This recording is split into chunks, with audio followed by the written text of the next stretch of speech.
Hello,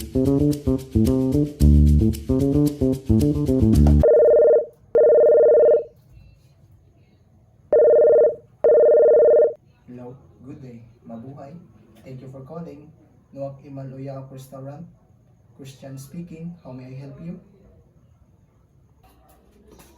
Hello, I would like to make a table reservation. Sure, sir. A table of how many? A table of 9 only. Okay, sir. May I know who is on the line, please? My name is James. Okay, sir. May I know when and what time? Tomorrow at 11 a.m. o'clock in the morning. Okay. Hold on, sir. I will just check if we will still have an available table on that time. Okay, sir. Thank you for waiting, sir. I am glad to tell you that we still have an available table for your preferred date and time. Sir, may I know what is your preferred? A non-smoking area or a smoking area? Okay, prefer me a non-smoking area, please.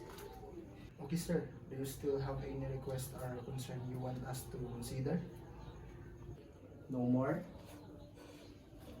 May I get your contact details, sir?